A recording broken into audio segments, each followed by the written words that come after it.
ओम नमः सिद्धेभ्यः। प्राकृत अनुरागी सभी महानुभावों को मेरा डॉक्टर पुलक गोयल का यथा योग्य अभिवादन, सादर जय जिनेन्द्र। प्राकृत डिप्लोमा कोर्स के अंतर्गत पाठ्य पुस्तक प्राकृत गद्य पद्य सौरभ भाग 2 का अध्ययन चल रहा है। अभी तक हम 2 पाठ कंप्लीट कर चुके हैं। तीसरा पाठ 10 वैकालिक की 10 गाथाएं पूर्ण हो चुकी हैं। आज हम 2 गाथाओं का अध्ययन करेंगे, क्रमशः गाथा क्रमांक 11 और 12। धार्मिक दृष्टिकोण से, नैतिक दृष्टिकोण से बड़ी उपयोगी ये गाथाएं हैं। गाथा क्रमांक 11 मूल दशवैकालिक में 477 नंबर पर है। गाथा क्रमांक 12 मूल दशवैकालिक में 274 नंबर पर है। चलिए प्रारंभ करते हैं। गाथा क्रमांक 11। उच्चारण। तहेव तहेव सुविणीयप्पा सुविणीयप्पा, आधा पा पूरा पा, सुविणीयप्पा। लोगंसी लोगंसी, नर नारियो नर नारियो। दीसंति दीसंति, सुह मेहंता सुह मेहंता। इड्ढिम, आधा ढ, इड्ढिम। पत्ता, आधा ता पूरा ता, पत्ता। महायसा महायसा। तहेव सुविणीयप्पा तहेव सुविणीयप्पा। लोगंसी नर नारियो लोगंसी नर नारियो। दीसंति सुह मेहंता दीसंति सुह मेहंता। इड्ढिम पत्ता महायसा इड्ढिम पत्ता महायसा। पिछली गाथा जो 10 नंबर और 9 नंबर आई थी, उनसे ही रिलेटेड लगभग वैसी ही गाथा है। 10 नंबर गाथा का तो पूरा 3 चरण, दूसरे चरण को छोड़कर शेष 3 चरण एकदम सेम हैं, तो अर्थ भी बड़ा इजी है। तहेव, उसी प्रकार से। पिछली गाथा कह रही थी कि जो विनम्र व्यक्ति है वो सुख को प्राप्त करके बढ़ता हुआ दिखाई देता है, और जो सुखी है वही वैभव को प्राप्त करता है। यहाँ भी वही बात कह रहे हैं, दृष्टांत बस बदल गया है। तहेव, उसी प्रकार से। सुविणीयप्पा, सुविनीत आत्मा, यहाँ पर संधि विच्छेद कर लें। सुविणीय, या में छोटा आ, अप्पा छोटा आ, 2 छोटे आ मिलकर बड़ा आ हुआ, लेकिन आधा पा पूरा पा ये संयुक्त अक्षर है, और संयुक्त अक्षर से पूर्व जो दीर्घ स्वर है वो ह्रस्व हो जाता है, छोटा हो जाता है, वापस छोटा हो गया। सुविणीय अप्पा सुविणीय अप्पा। सुविनीत आत्मा, विनम्र व्यक्ति। तहेव, उसी प्रकार से। सुविणीयप्पा, विनम्र व्यक्ति। विनम्र व्यक्ति कैसे होते हैं? विनम्र व्यक्ति कैसे होते हैं? विनम्र व्यक्ति कैसे दिखाई देते हैं? नीचे दीसंति दिखाई देते हैं। सुविणीयप्पा, विनीत विनम्र व्यक्ति, विनय युक्त व्यक्ति। दीसंति, दिखाई देते हैं। दीसंति, देखे जाते हैं। सुह मेहंता, यहां भी संधि विच्छेद कर लें। सुहम, आधा मा, ए हंता, ए, आधा मा और ए मिलकर मा में एक ही मात्रा हो गई। सुहम ए हंता, सुह मेहंता। सुहम, सुख को। ए हंता, सुख में बढ़ते हुए। सुख में बढ़ते हुए, सुखमय जीवन में आगे बढ़ते हुए। सुहम, सुखमय, सुख में। ए हंता, बढ़ते हुए, वृद्धि करते हुए। दीसंति, दिखाई देते हैं। और कैसे दिखाई देते हैं? इड्ढिम, वृद्धि को, वैभव को। पत्ता, प्राप्त, प्राप्त किए हुए। महायसा, महायशवान होने से। जो विनम्र व्यक्ति हैं महायशा, महायशवान होने के कारण, या महायश, ये सुविणी अप्पा का विशेषण भी बन सकता है, दोनों प्रकार से अर्थ लग सकता है। महायशा, महायशस्वी, महान यशस्वी होने के कारण, इड्ढिम रिद्धि को पत्ता प्राप्त किए हुए, सुहम एहंता सुख को भोगते हुए, सुख में बढ़ते हुए, दिसंति दिखाई देते हैं, देखे जाते हैं। किसकी तरह? तहेब दिया हुआ है, तो किसकी तरह? तो लोगंसी, नर नारियों, लोगंसी, जैसे जिस प्रकार लोगंसी, लोक में, लोक में, लौकिक क्षेत्र में, लोगंसी, लोक में, नर नारियों, नर और नारी। कैसे नर नारी? जो विनम्र हैं, विनीत हैं, सुशील हैं, उद्दंड नहीं हैं। जैसे लोगंसी, लोक में विनीत, विनम्र नर नारियों, नर और नारियां,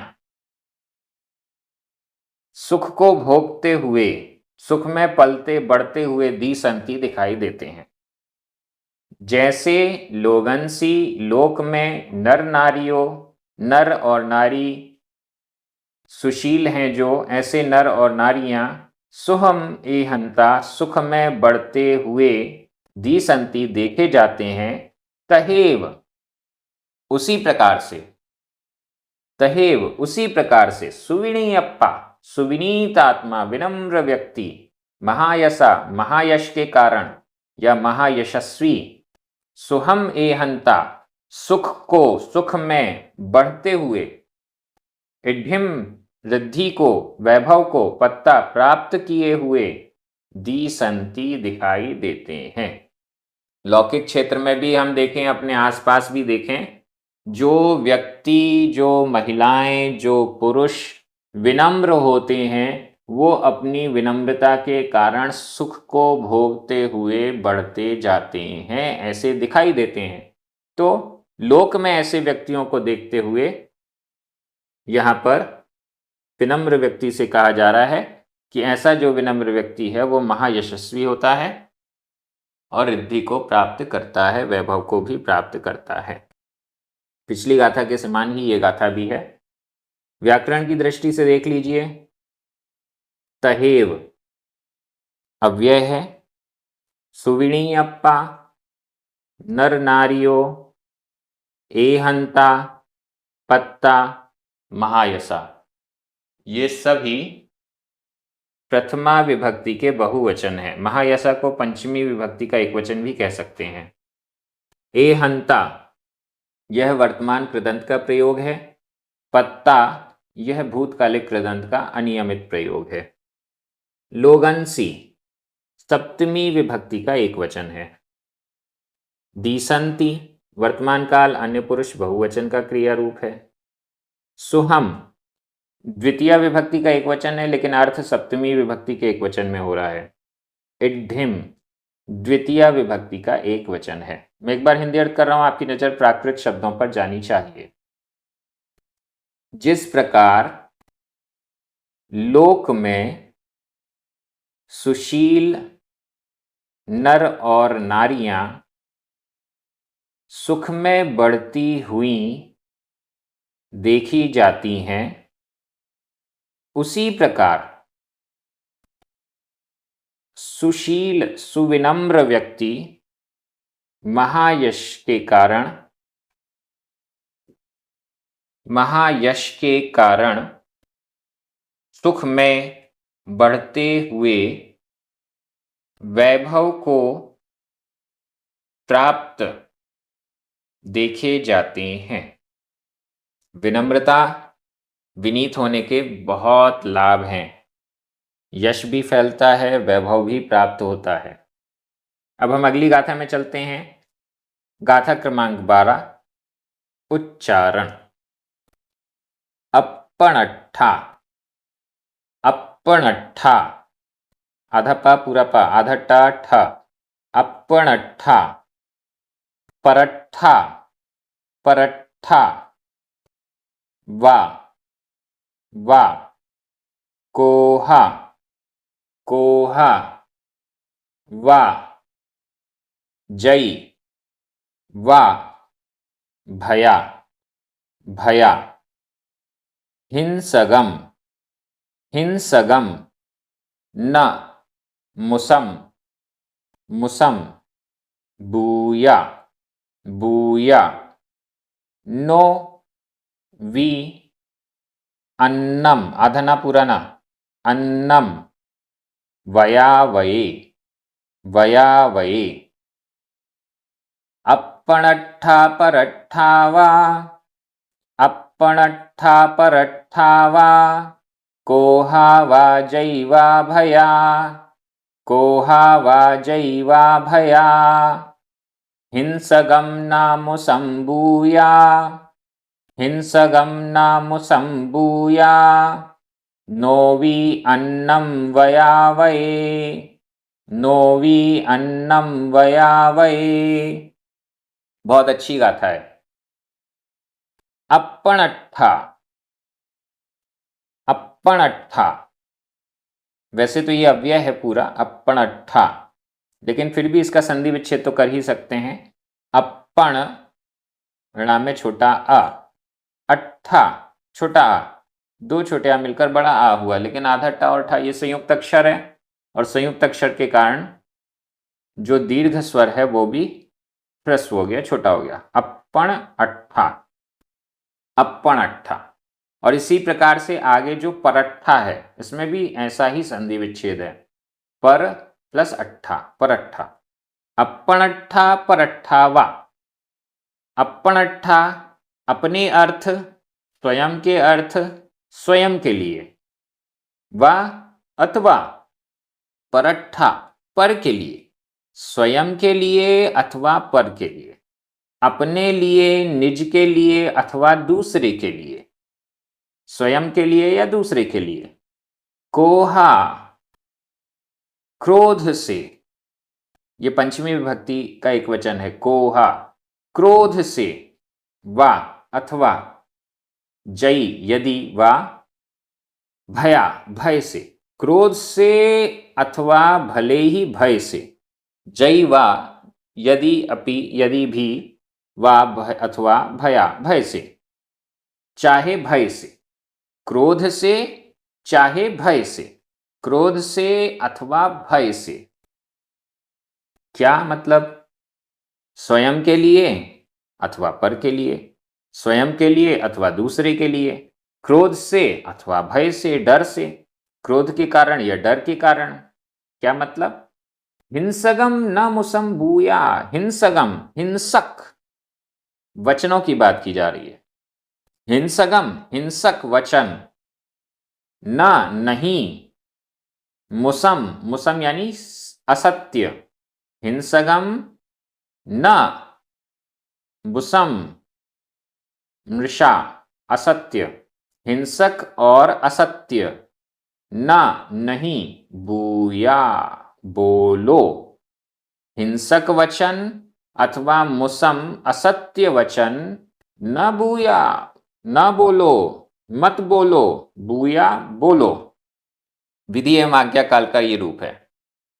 बूया बोलो, न नहीं बोलो, हिंसगम हिंसक वचन मत बोलो, मुसम मृषा असत्य वचन मत बोलो।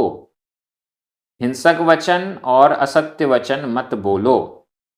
अप्पणट्ठा स्वयं के लिए अथवा परट्ठा दूसरे के लिए, स्वयं की दृष्टि से भी हिंसक वचन नहीं बोलो, दूसरे की दृष्टि से भी हिंसक वचन नहीं बोलो। कोहावा क्रोध में भी, क्रोध से भी हिंसक वचन मत बोलो, असत्य वचन मत बोलो। भया भय से भी, डर के कारण भी हिंसक वचन असत्य वचन मत बोलो, चाहे वो स्वयं के लिए हो चाहे दूसरे के लिए हो। क्रोध अथवा भय से हिंसक वचन मत बोलो।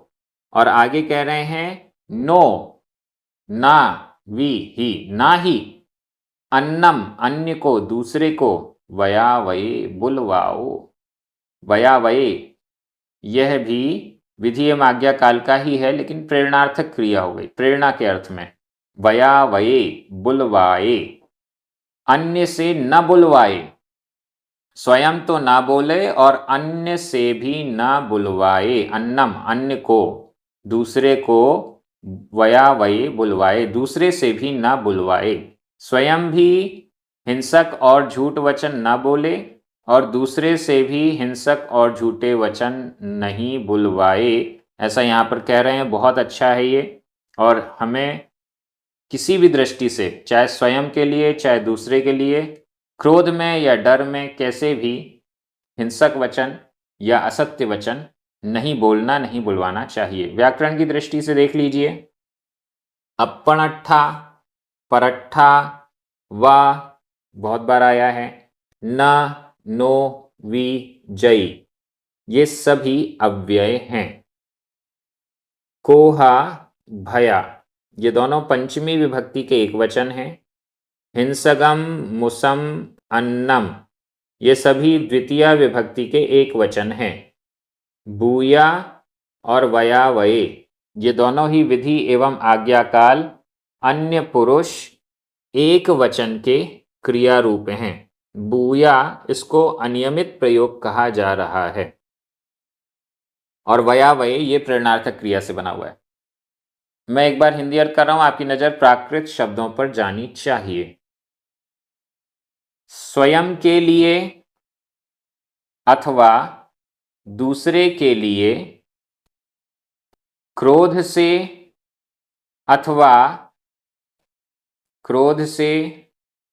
अथवा भले ही भय से, हिंसक और असत्य वचन को न बोले और न ही दूसरे से बुलवाए।